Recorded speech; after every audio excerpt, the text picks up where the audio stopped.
Halo semua, balik lagi bersama saya Indra Fatan. Dan sekarang kita akan menuju ke segmen revisit, di mana kali ini kita akan mengupas tentang Honda Elysion keluaran tahun 2005. Mobil ini usianya udah hampir belasan tahun, berarti sekitar udah 15 tahun ya. Nah, mau tahu seperti apa mobil ini, apakah mobil ini masih layak untuk dimiliki? Kita langsung saja simak videonya.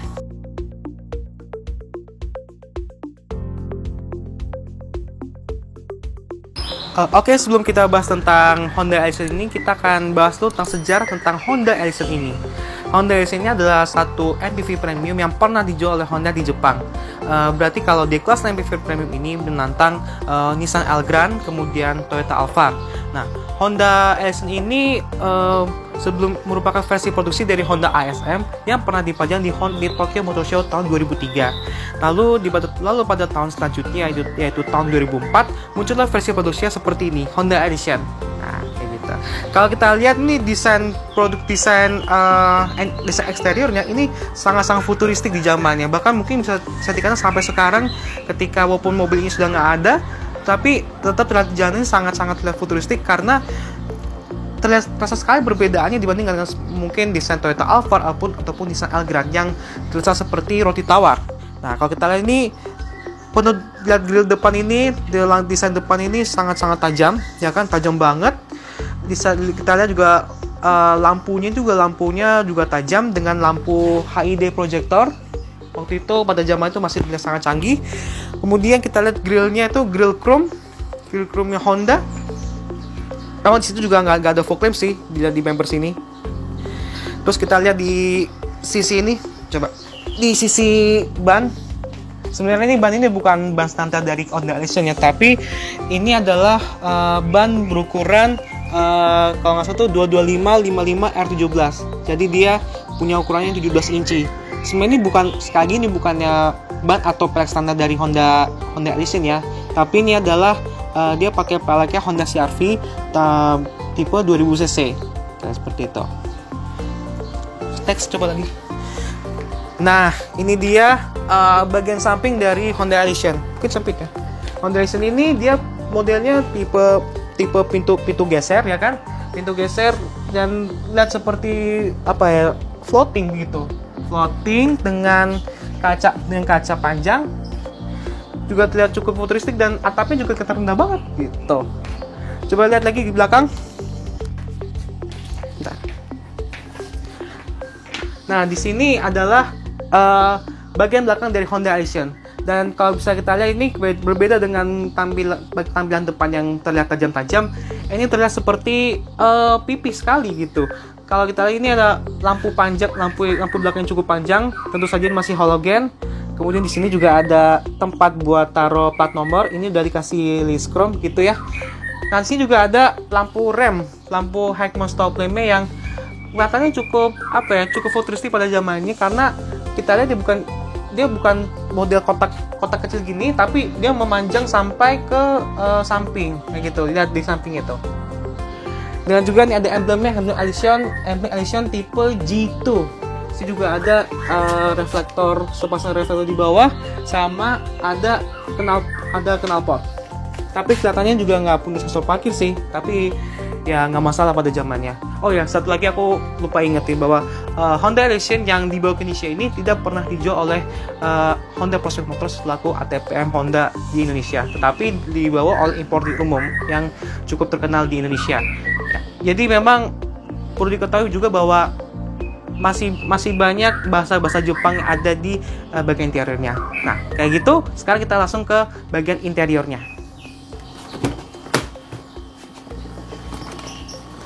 Nah, ini adalah bagian dari door trim dari Honda Elysion tahun 2005. Di sini bisa kita lihat, ini walaupun ini udah usia cukup tua, tapi masih tetap mulus juga kan, dan kelihatan tetap mewah. Yang nama juga mobil premium MPV kan. Di sini bagian sini ada kain-kain, di sini juga ada kulit soft touch ya kan. Dan di sini juga bisa kelihatan di bagian yang sering pakai tangan ada panel kayu ya kan, yang taruh buat tempat power window.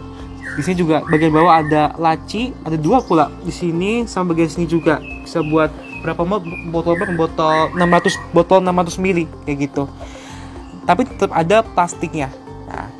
Nah, unik ya, di sini ada auto power window. Jadi untuk baik itu naik ataupun turunkan, itu kita cukup kita tekan sekali, dia bisa naik dan turun secara otomatis. Coba kita contohkan ya. Ini pas naik, pas turun. Pas kita naikkan,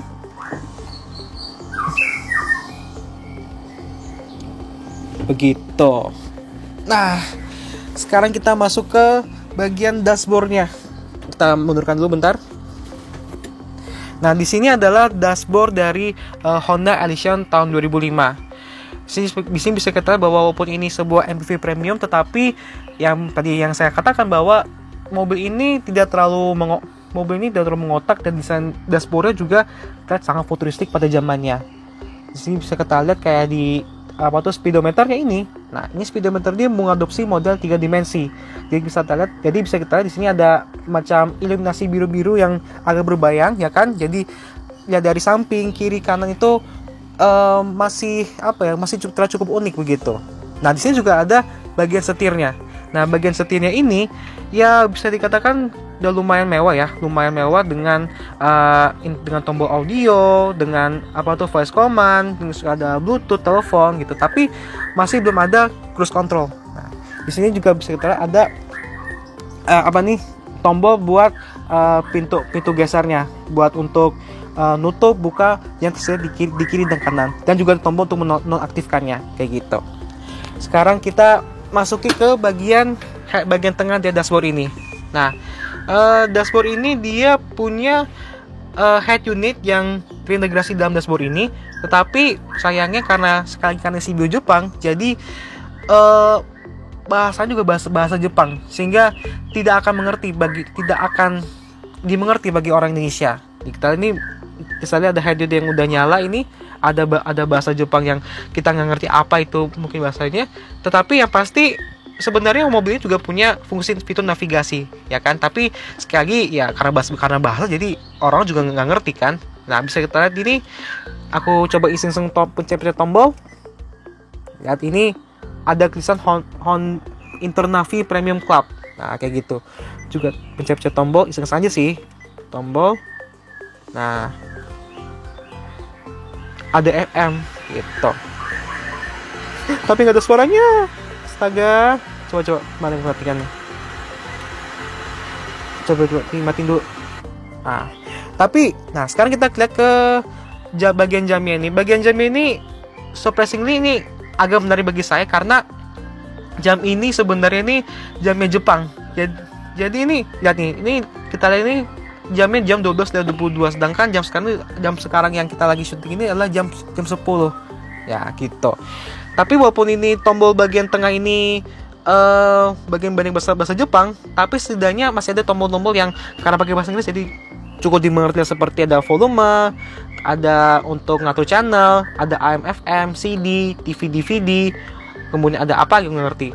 Kemudian ada untuk mengatur lampu speedometernya kayak gitu.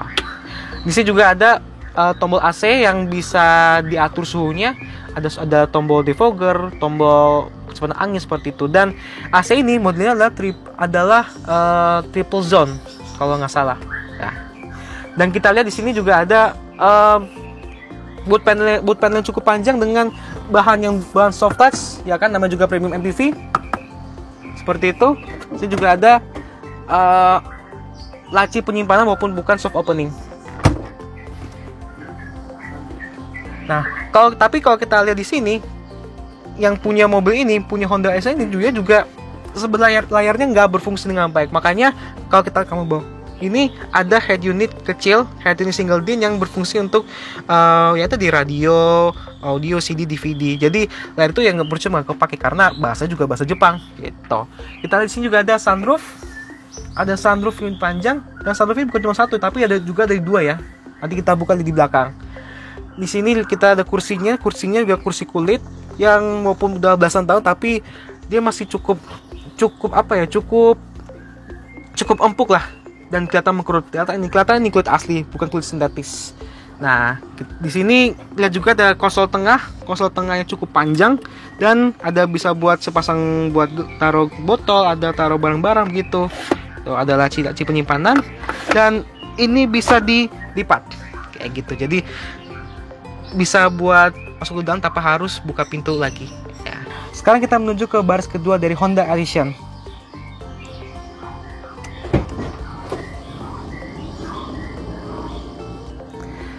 Nah, sekarang di sini adalah baris kedua dari Honda Elysion tahun 2005.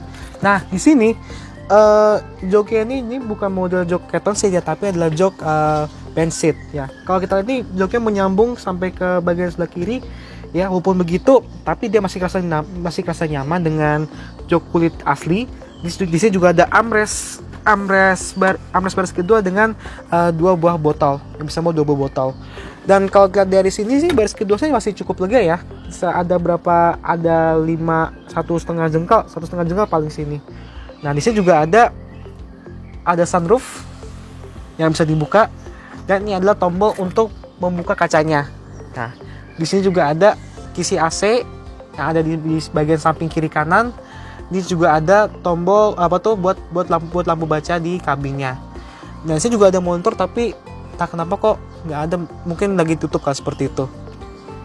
Nah, di sini kita lihat juga di door trimnya aja. Door trim ini juga masih kelihatan cukup mewah. Ini ada kain, ini ada soft touch juga ada power window dan ini adalah cup holdernya. Nah, jadi intinya dari baris kedua Elysion ini masih kelihatan cukup nyaman, masih kelihatan cukup mewah juga. Dan walaupun usianya udah belasan tahun, tetapi secara duduknya masih sangat nyaman gitu. Ini adalah baris ketiga dari Honda Elysion.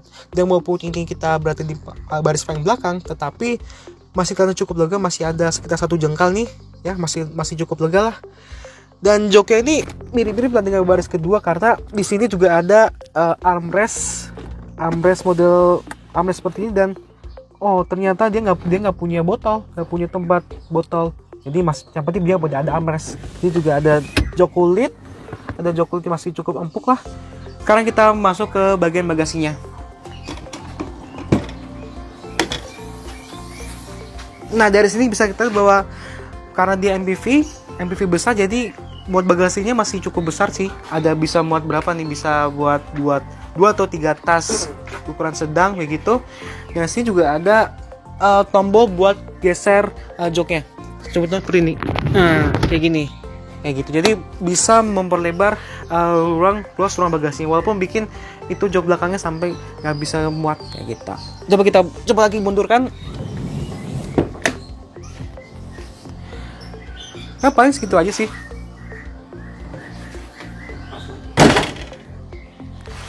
Sekarang kita menuju ke bagian mesin dari Honda Elysion.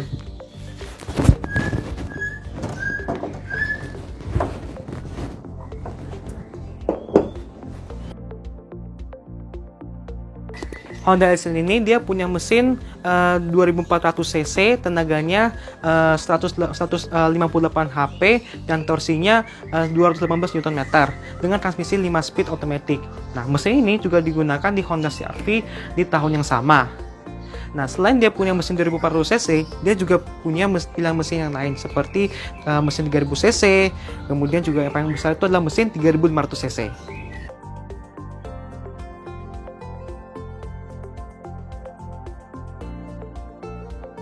Sekarang kita menuju ke kesimpulan akhir. Jadi secara keseluruhan mobil ini masih cukup layak untuk dimiliki. Karena apa? Yang pertama, dia punya desain yang futuristik meskipun umurnya udah belasan tahun gitu. Kalau kita lihat nih, desain itu bisa dikatakan cukup nyentrik kalau kita bandingkan dengan pesaing-pesaingnya seperti Toyota Alphard ataupun Nissan Elgrand. Apalagi populasi mobil ini juga bisa dikatakan sangat-sangat langka dibandingkan dengan dua mobil tersebut. Kedua, fitur-fitur juga cukup banyak ya kan, seperti navigasi, kemudian sunroof, kemudian ada armrest dan sebagainya. Dan yang ketiga, mobil ini juga punya kenyamanan yang cukup baik ya. Aku pas coba, kursinya juga cukup empuk dengan dukungan jok kulit yang asli. Dan memang baik itu baris kedua dan baris ketiga masih tetap terasa nyaman dan lega. Dan kalau kita lihat di pasaran, harga mobil ini bisa dikatakan di kisaran di bawah 200 juta. Ada yang 140 juta, ada yang 160 juta begitu. Tapi walaupun begitu, mobil ini walaupun dengan harga segitu di kisaran 200 juta, mobil ini tetap bisa dikatakan masih cukup layak untuk dibeli karena dengan harga situ Anda akan mendapatkan fitur-fitur yang berlimpah dan juga punya kenyamanan yang bagus. Ya. Jadi itu aja yang bisa saya sampaikan di video ini. Kalau misalkan ada yang mau berkomentar, silakan komentar di bawah ya. Dan jangan lupa untuk klik like atau subscribe atau like video ini. Kalau bisa juga share videonya. Saya ucapkan terima kasih atas sudah menonton videonya. Saya bertemu di video lain selanjutnya. Bye bye.